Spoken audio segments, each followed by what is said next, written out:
Hey, this is Robert with a automotive quick tip. Like, share, subscribe, comment. Thanks for watching.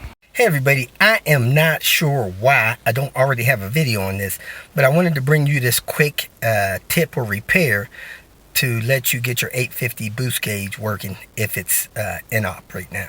As you know, the 850s come equipped with a boost gauge that sits right at 12 o'clock if the car is not running. If that boost gauge is not at 12 o'clock with the car off and not running, somebody has removed that needle and repositioned it to a faulty position. It should be straight up like you see right here. When you start the car, the engine should start pulling vacuum and that needle should go to the left, which indicates that the boost gauge is working and it has vacuum on it, not boost.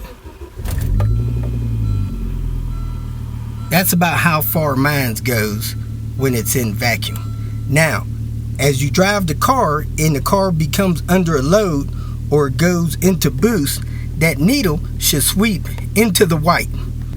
It will sweep 3/4 of the way into the white, usually at about 9 pounds. If you can't get 3/4 of the way into the white, you probably got a problem with your turbo getting old or some other boost leak in the system. On the back of the instrument cluster, you see that brass piece there.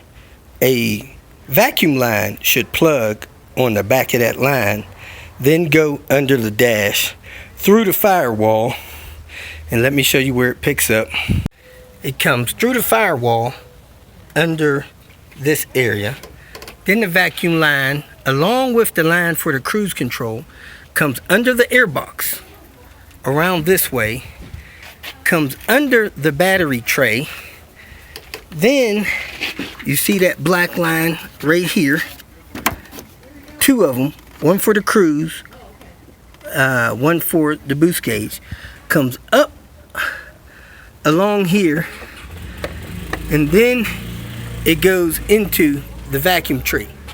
If your boost gauge is not working, the first place I would check is under the battery tray. There's a high probability that the battery tray has eaten through your boost line and it is broken, and you need to make a clean break, hook up a 4 or 3 millimeter vacuum line to it, and you'll be good to go. That is your most probable cause that your boost gauge inside your car is not working. Hope it helped. Thanks for watching. If you feel that this information was useful, please like it and share it with your social media friends. You can subscribe to my channel so that you will get notifications of future videos that I post. You can follow me on Twitter, and if you need to contact me directly, please visit my website. And if you have any questions, leave them below, and someone or myself will reply to them. Again, thank you very much for watching.